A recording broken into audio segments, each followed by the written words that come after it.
the midnight hour. Seriously, it is the midnight hour. You ever have one of those days that just keeps on going? Yep, that's my day today. How's everybody today? I'm Kate Crystal Griffith, and I'm so glad that you were able to join me today for Emotions, Wisdom, and Your Body. So today is one of our fun topics, fear.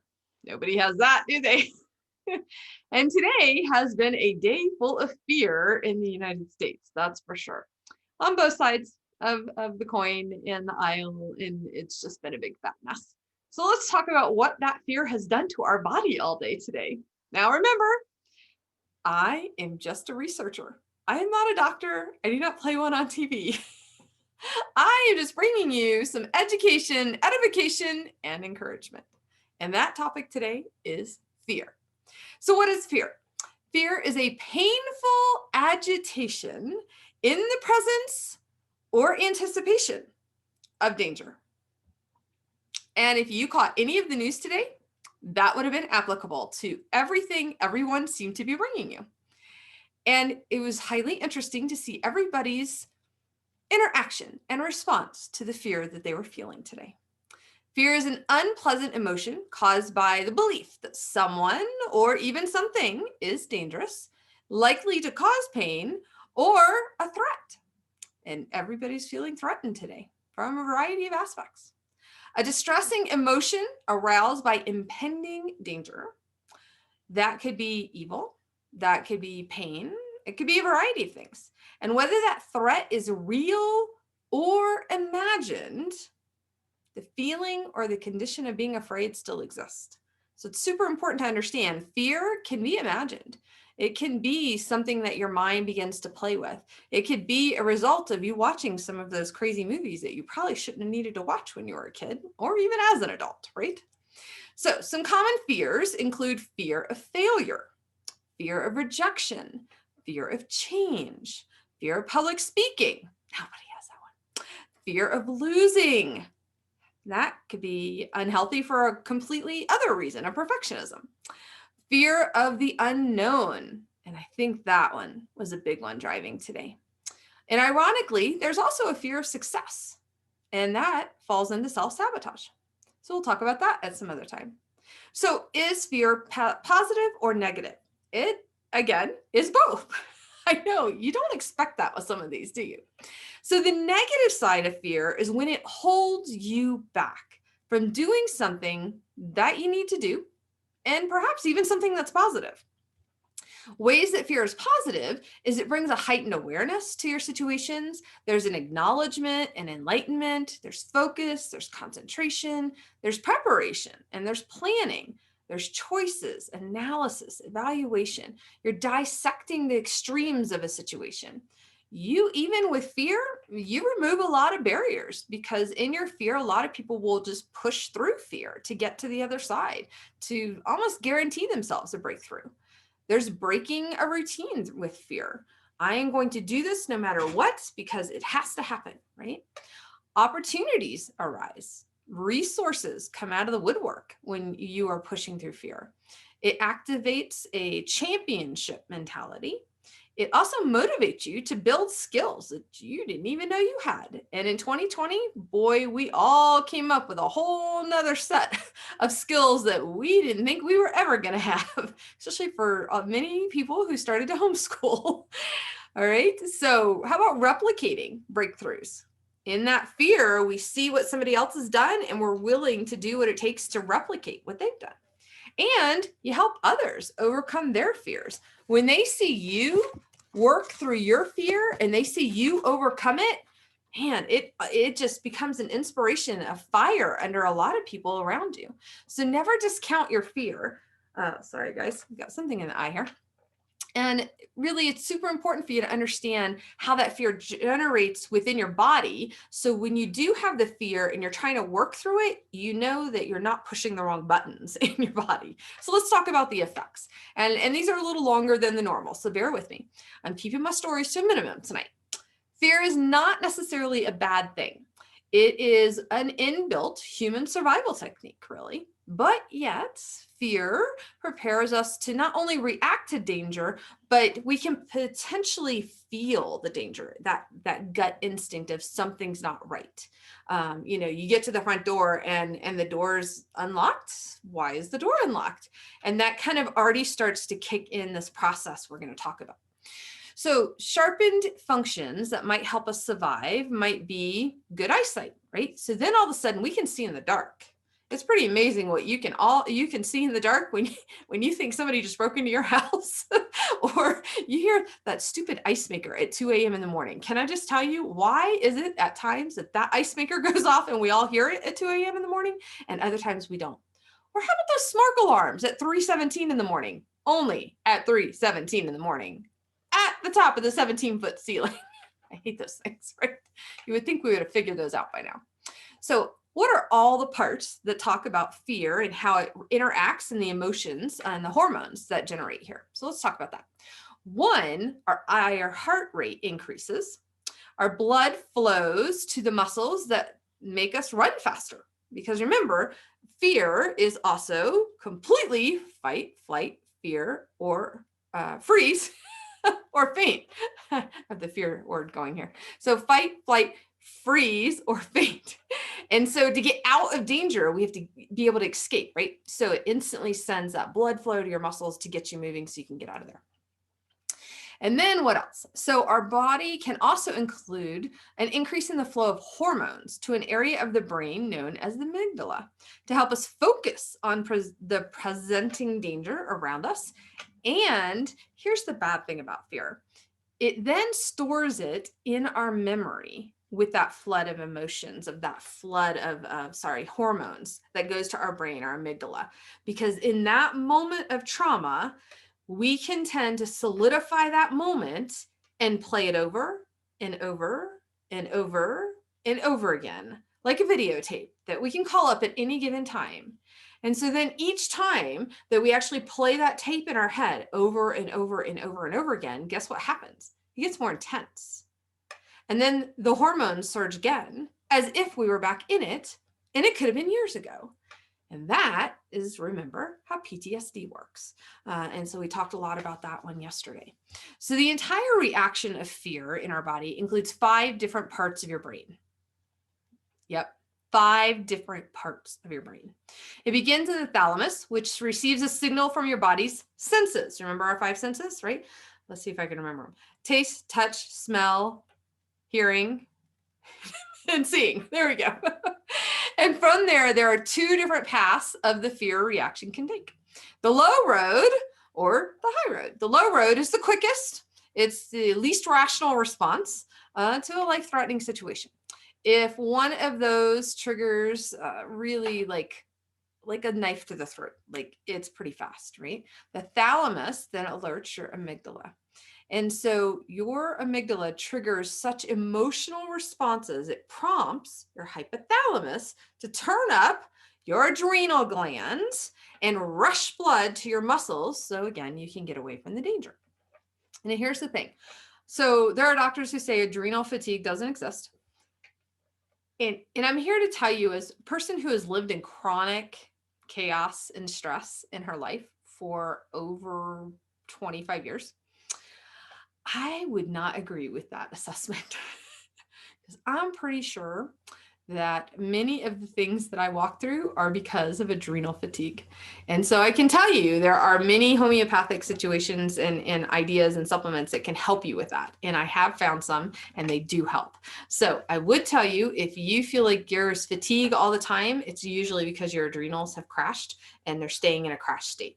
So it's something to really think about, because in order for you to process a traumatic moment, even moving forward in the future, those adrenal glands need to be able to kick in. And so when they're fatigued and they've crashed, they don't really respond well to chaos and crisis.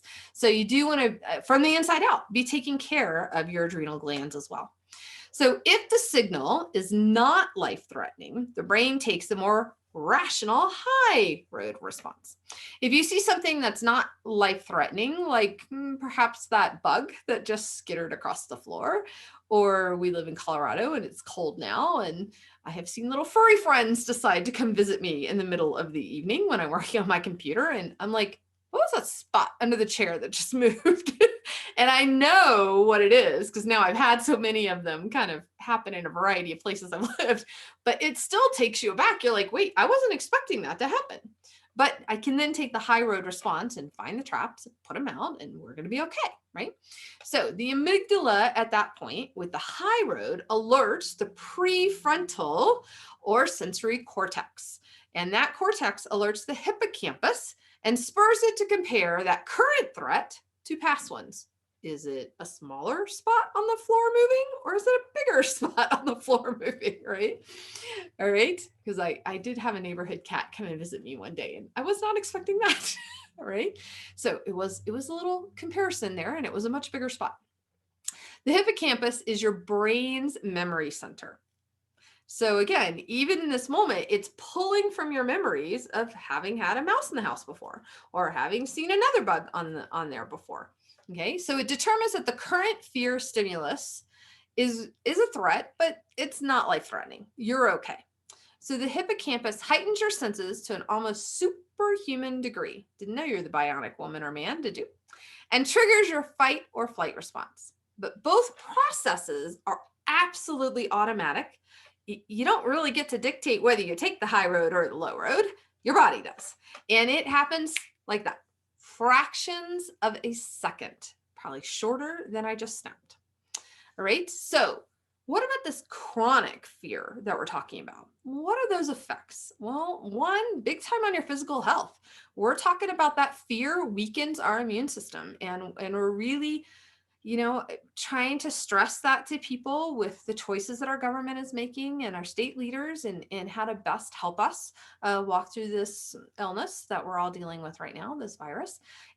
But the fact is, the fear that is constantly generated by getting it, by the fear of I can't touch you because I might get it, you are actually weakening your immune system because now it's chronic. This has been going on since March, officially before then. I had it January a year ago, right? So it's been going on a super long time. Well, that is now chronic at that point. So we, just by the fear that we're keeping, are weakening our immune system, folks. This is super important to realize. And that can cause cardiovascular damage, gastrointestinal problems like ulcers, IBS, even decreased fertility. Yeah, you didn't see that one coming, did you? Decreased fertility from fear. And it can lead to an accelerated aging. All those wrinkles, kind of like in my camera today, they all look smooth. Yeah, even that accelerated aging system, even premature death. Now, there's some other things that we should pay attention to. It can also affect your memory. That brain fog we've talked about a couple times, that is that fear that can impair formation of long-term memories and cause damage to certain parts of the brain, such as the hippocampus. This can make it even more difficult to regulate fear and leave a person in a more anxious state. And now we have chronic anxiety on top of chronic fear. This is not a good situation, right? And to someone in chronic fear, the world looks pretty scary, and their memories, they can confirm that.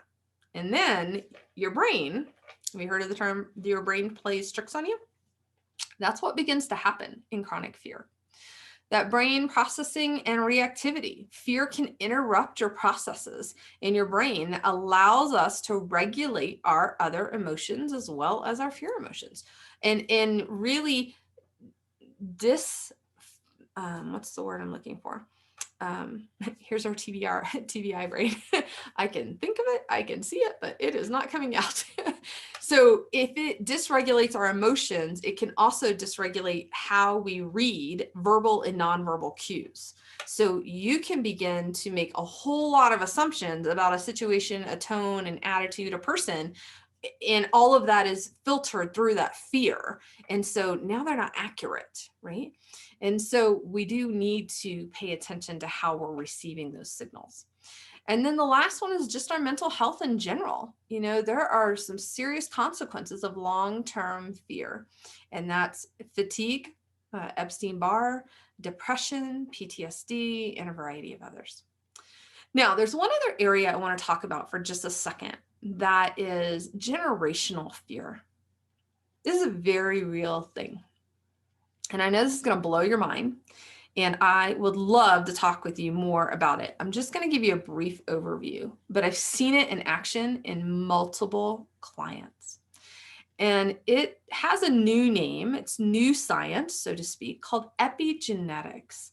And the research really is still evolving here. And the evidence that it's showing is more based on the psychology of seeing the trauma, of the effects of the trauma, and the aspects of the trauma. But now they're actually finding there's science to the DNA, that as from one generation to another, a piece of a DNA gets turned off. And that turned off piece then is what goes down through the generations, creating this effect of epigenetics. So what are we talking about here? For example, it's inherited impact of trauma, basically, on our ancestors, before I get to the example. So it's inherited impact of trauma from our ancestors. So here's your example. Some of the children and grandchildren of Holocaust survivors, they have a higher risk for anxiety, depression, and chronic fear. So I want you to think about that for a second. At some point, their grandparents or their great-grandparents were in some Holocaust camp. They lived through the craziness, there's no other word for that, of what happened to them. In what happened from having their entire lives robbed from them. And in those moments, that trauma was so solidified in the hippocampus, it literally altered the DNA into which they then had children. And so that fear was so strong within them that now their grandkids, their kids, feel this trauma effect. They feel that heightened anxiety. They feel the depression. They feel the chronic fear that their parents and grandparents felt because that gene got turned off. So descendants of survivors of other massive traumas, we actually see this with the massacre that happened at Sand Creek here in Colorado. And the indigenous Americans that lived there and that were absolutely massacred by General Captain Shivington and that whole trauma of that situation and how it played out. And it was absolutely premeditated murder on his part to all of these tribes that were on that land and eats. And their generations down, this is 150 years ago, mind you, that this happened, 150 years ago. And their generations today still feel the effects as if that happened yesterday. That's how severe this chronic fear can be embedded into your system. So what would you think logically that we would need to do as a people who now understand how influential and in infiltrating that chronic fear can be into our lives? We would want to do something about it. We need to do something about it. You don't want to pass this on as a legacy to your generations. We need to walk through it. We need to process that trauma, right?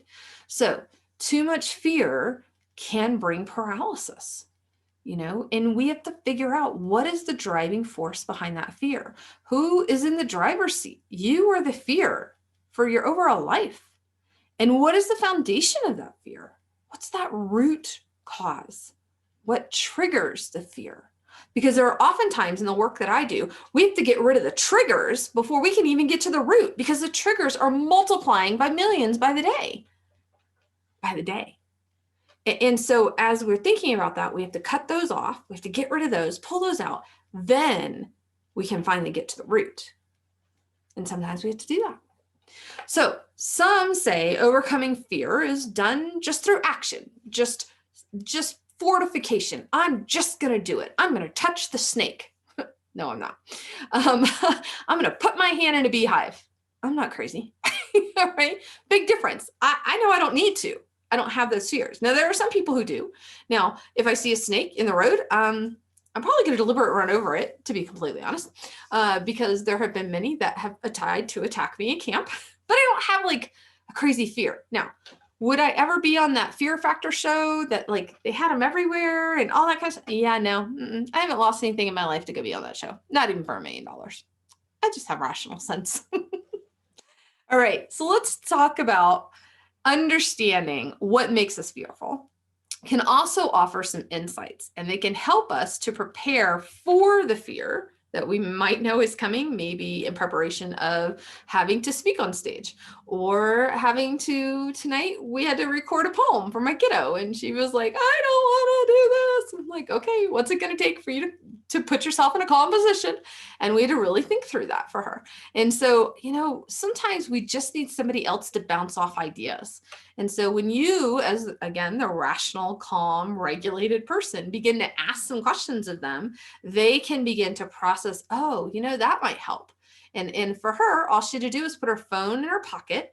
And I know I said phone, but the reason is it has what's called a calm strip that we found that's super helpful for her. And she just rubs on it. Feels a little like sandpaper to me, but man, it does the trick for her. So she was just rubbing on that while she said her poem.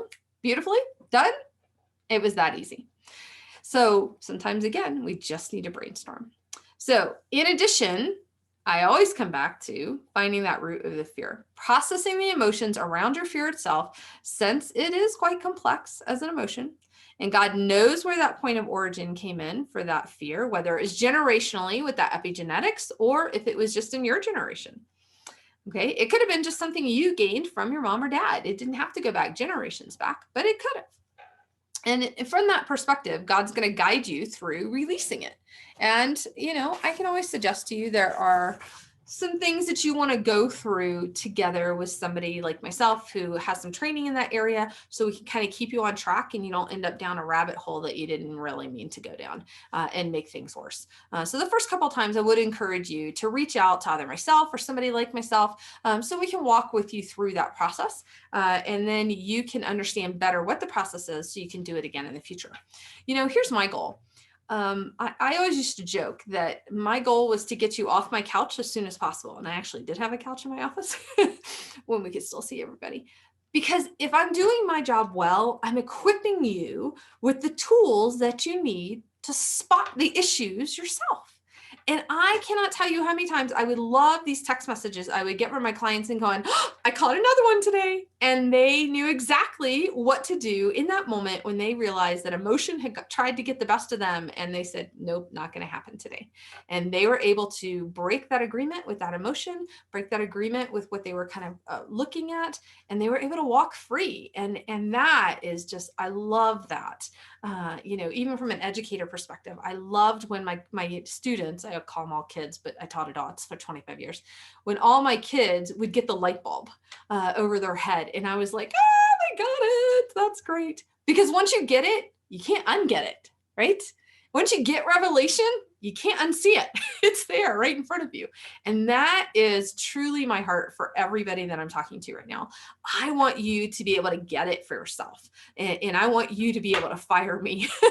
So then we can come along as friends and as co-mentors and colleagues and be able to say, oh man, I caught this one the other day. You're never going to believe this. And I get to hear about your experience of you being able to do it for yourself. And that's a huge, huge event. And it brings my heart joy when I'm able to hear those stories from you guys. So what are our wisdom verses today? So one that you probably all know, Joshua 1:9, have I not commanded you, be strong and courageous. Do not be afraid. Do not be discouraged, for the Lord your God will be with you wherever you go, wherever you go. And honestly, whoever is in whatever political office as well, keep that in mind. Okay, guys? So Psalm 34:4, I sought the Lord and he answered me and he delivered me from all my fears. Psalm 27:1, the Lord is my light and my salvation. Whom shall I fear? The Lord is my stronghold in my life. Well, if he is in your stronghold, then nobody else can be, including the enemy, right? And so of whom shall I be afraid? And then our last one, Deuteronomy 31:6. Seems like an Old Testament night.